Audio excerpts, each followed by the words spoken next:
So this is a little sketch of a restaurant scene.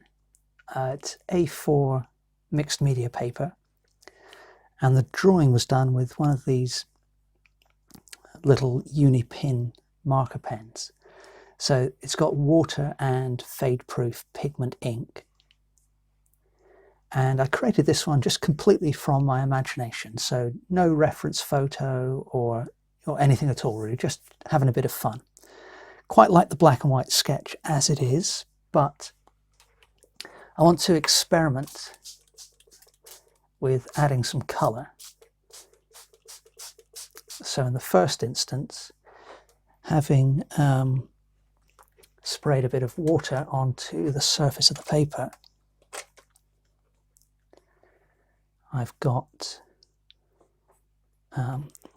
a synthetic round mop brush, and I'm just going to add a little bit of watercolour. I'm just using this little kit here. This one's by Daler-Rowney, but there are lots of different kits out there, and they're all pretty good, or many of them are pretty good.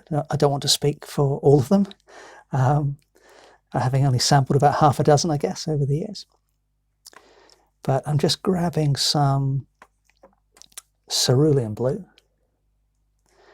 And one of the things I love about watercolour and painting from one's imagination is that, the two combine, I feel, really, really well. So for this initial wash of different colours, I'm really not thinking about it too much. And I'm just having a bit of fun putting down, as you can see, a few swathes of this blue. I'm now going to pick up a little bit of orange, and that's kind of mixed into a little bit of purple that I had left over on the palette. And so these different patches of colour, they can intermingle. Let's grab some of this purple that I had on the palette. They can intermingle and do their own thing, and that's kind of the point. But I'm keeping the paint very thin, so when it dries, it'll still be fairly translucent, I hope. So what haven't we used so far? Let's grab a bit of yellow. And consequently, once it's dry, I'll be able to come back in with stronger colours here and there, thicker paint. If I get a few cauliflowers or interesting wiggles going on, then that's absolutely fine with me. So we'll leave that there for now. All right, well, the washes are dry now. So at this stage, I look at the painting and I think, well, I'm working from my imagination. So where has the watercolour just kind of done the work for me? And at the moment, I really like this section here, because this part of the restaurant is meant to be off in the distance, and I think the patterning of the way the paint is dried and that little break where you've got a little bit of bare paper showing, I think that works well. I also like the effect on the tabletop and the light coming through the windows. So now I'm thinking, okay, so which bits do I need to change and what colours do I want to add? So my first thought is to put in some green in here so that this wall is somewhat darker than the windows, so to kind of enhance the idea of light coming through the windows. So I've just switched to a flat synthetic brush. I'm still going to put the paint on, fairly thinly, and this isn't any particular green. I've got 4 greens in the little watercolor kit I showed you in the last video, and I just grabbed a bit of all 4, to be honest, and just mixed them up until I got something reasonably agreeable on the palette. Now, putting this down as I am now, I'm currently feeling that it's a little bit lighter than I intended, but we'll persist for the moment.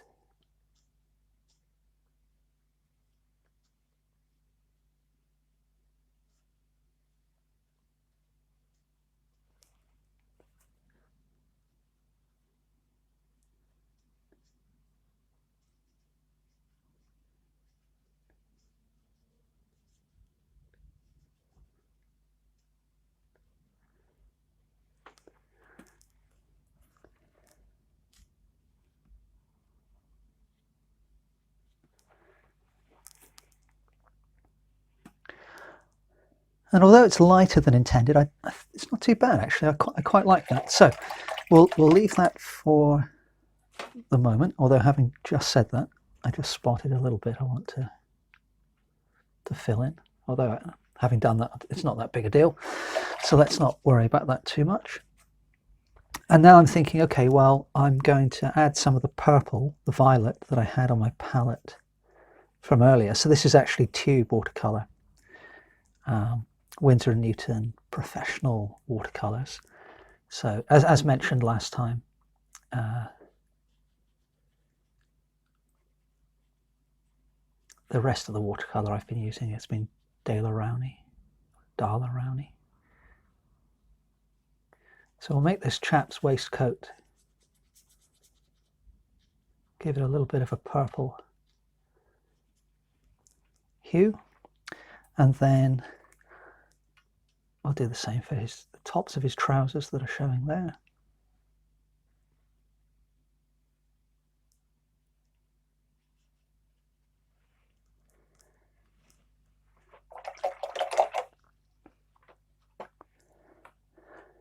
And then when it comes to the dress here, I'm thinking, let's go a little bit orange.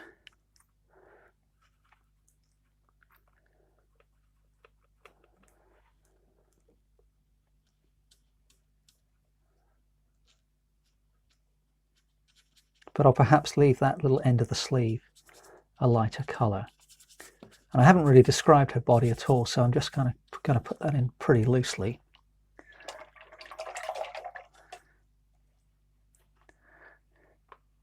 And then let's grab some yellow ochre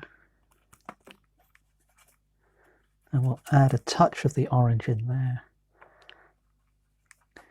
And let's see what that, oh dear, that hasn't come out at all as intended. So let's, I think I must have picked up a bit of green that I had left on my brush there. So we'll lift off most of that. That can act as something of an underlayer. Let's try again.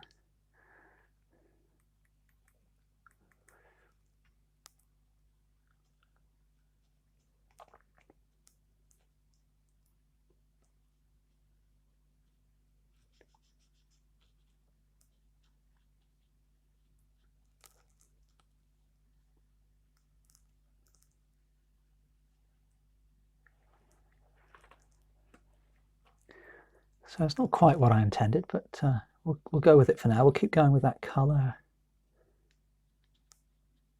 for this chap. And the hand here. And then if I grab a little bit of burnt sienna, just mix that in. And while it's still wet here,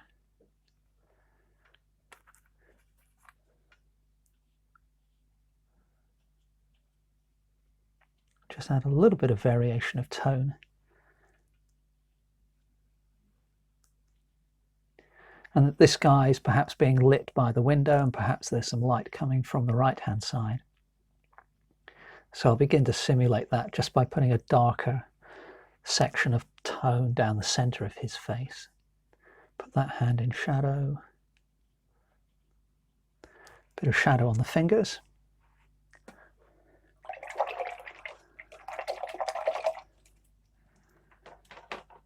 And then we can think about her hair. So let's go for some raw sienna. And we'll keep that fairly dilute. Let's put a different texture down for her hair. So still the flat brush, but I'm just kind of rapidly rolling it for a short distance across the surface of the paper.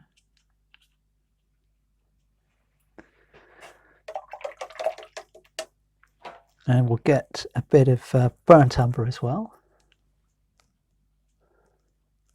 Put that on.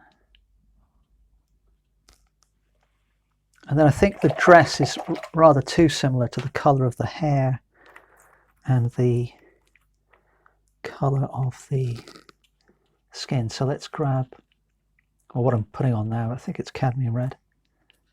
Could be cadmium orange. I think that's cad red. That's cad red. That works a little better, I think. And perhaps the gent whose forearm we can only just see, we'll use perhaps he's wearing a dark blue jacket, so I'll put a little bit of ultramarine in there.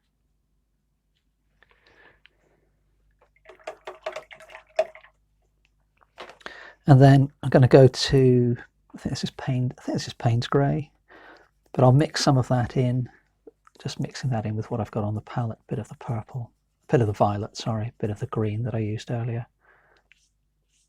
So just keep that chair back fairly dark.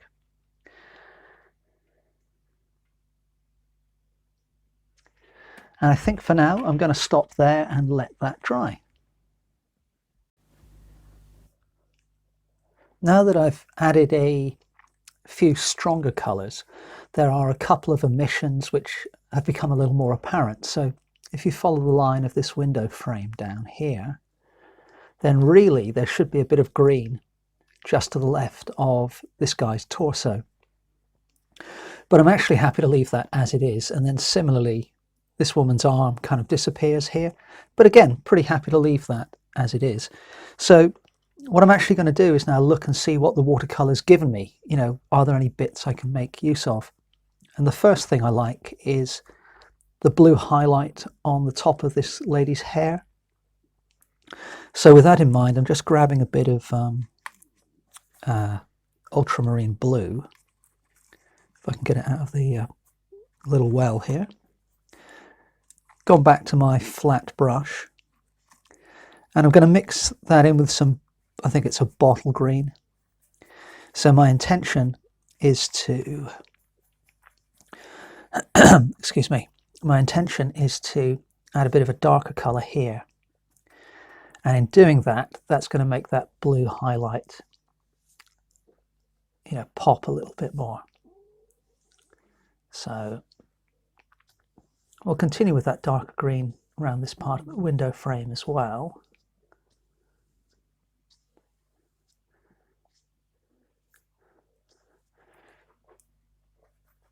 And I think I can probably use some of that near the guy's head as well for similar reasons.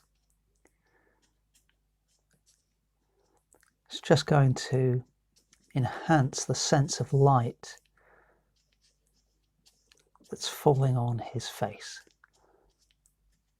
And then perhaps we'll just, you know, just stop that there on the right so there's a bit of variation in the background. Now that's helped, but I still don't feel it's quite dark enough. So I'm just going to pick up a little bit of neutral tint and mix that in. And while that's still wet, we'll add another layer onto the background there.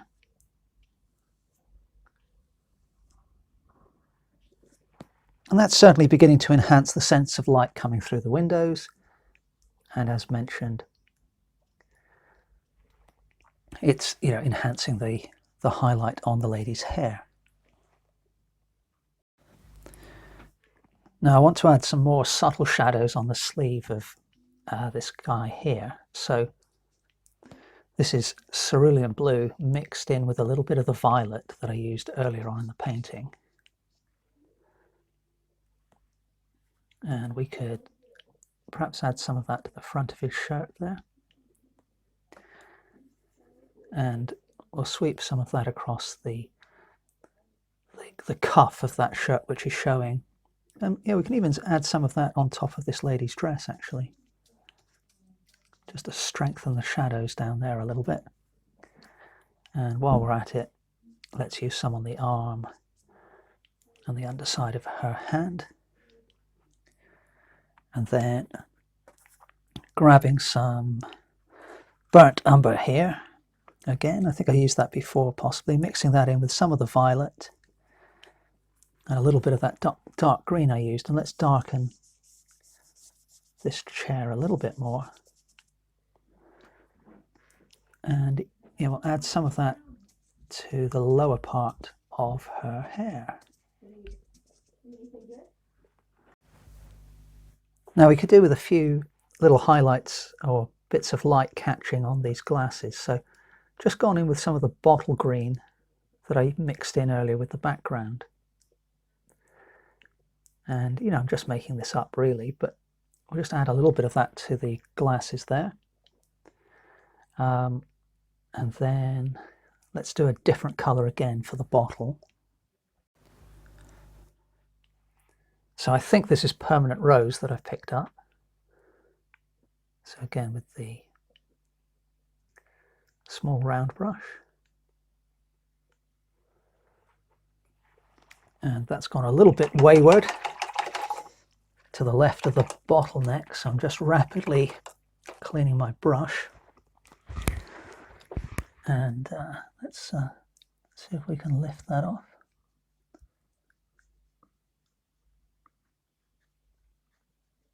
I need to get in there with a paper towel.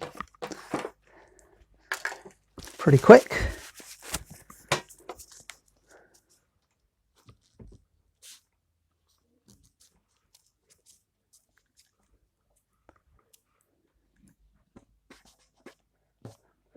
So it's not the most successful removal of paint I've ever done with watercolour, but that'll suffice for the moment.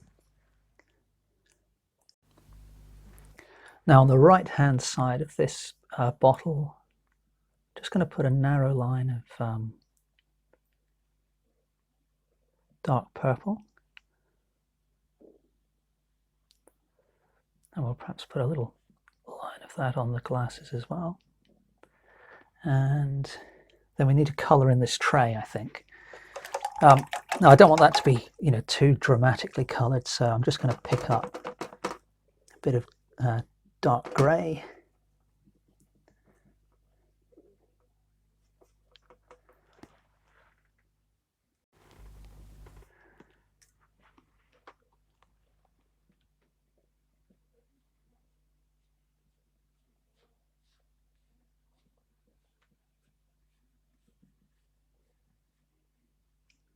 That's been filled in, more or less.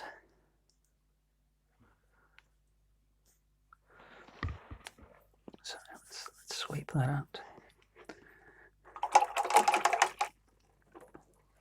Not having much success keeping the paint within the lines today. Not that it matters too much for watercolour. It's kind of the point of the whole video really, is to just kind of go with the flow of, you know, what the watercolour gives you. So now I'm sort of asking myself, do I need to do any more with the paint? And I think I just need to, I want to add a little more colour to the neck of the bottle there.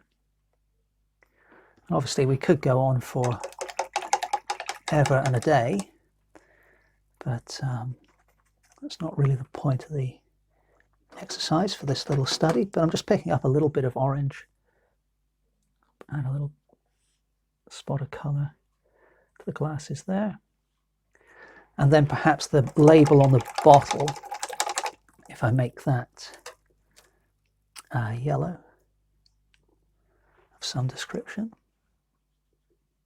or at least part of it yellow.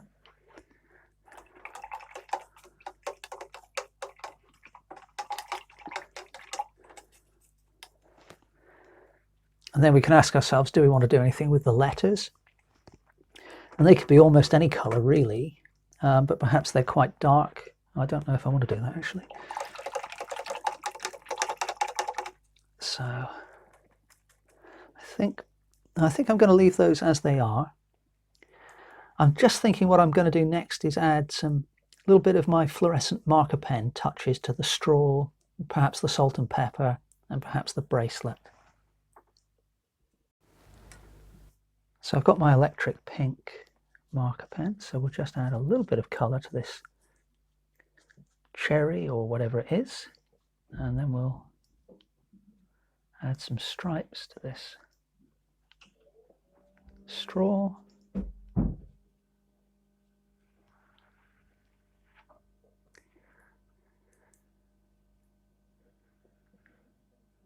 And now I'm thinking I will perhaps add a little bit of that to the lettering in the windows, but I'm not going to colour the whole thing in, just a few little touches. So that works quite well, I think. So next, coming in with, this is a Volt Blue. It's another one of these neon markers by Winsor and Newton. And I'm just using this to pick up a few highlights on the glass there. Also on the salt and pepper. You know, perhaps the salt and pepper are actually white ceramic, but those, you know, they could still pick up a little bit of blue reflection. A few touches on the straw. And then I quite like the way that colour's working, so I thought, well, I'll use that for some of the cast shadows, just subtly hinting at them for the underside of some of the cutlery, for the underside of that napkin in the foreground that's folded into a triangle. And then just a few little touches on the face, you know, or rather the hand of the girl and the ear and the side of the face of the waiter. So quite often when you're looking at somebody, if the light is glancing off them at a grazing angle, their flesh will often seem quite blue in colour. The highlights are often blue, or the reflected highlights.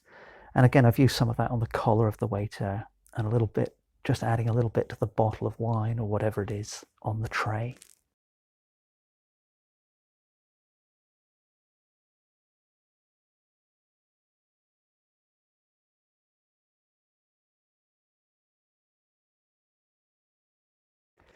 So the idea throughout this little sketch, this little watercolour study, whatever you want to call it, is just to, you know, let the watercolour tell me a little bit about what to do next. And it's a really relaxing way to work. It's great fun. And because I'm not using a reference, there aren't really too many rules. And the watercolour doesn't allow me to follow those rules too easily anyway. So it's a nice way to just free yourself up in, you know, and experiment a little bit. So here are some closer looks at the finished painting. Probably going to call this one ready to serve or something like that. Hope you enjoyed watching the video. If you want to see more of my work, then please remember to check out my website. I'll put a link in the description below, but that's just mikejewelry.co.uk. Thanks very much for watching, and I hope to see you next Sunday.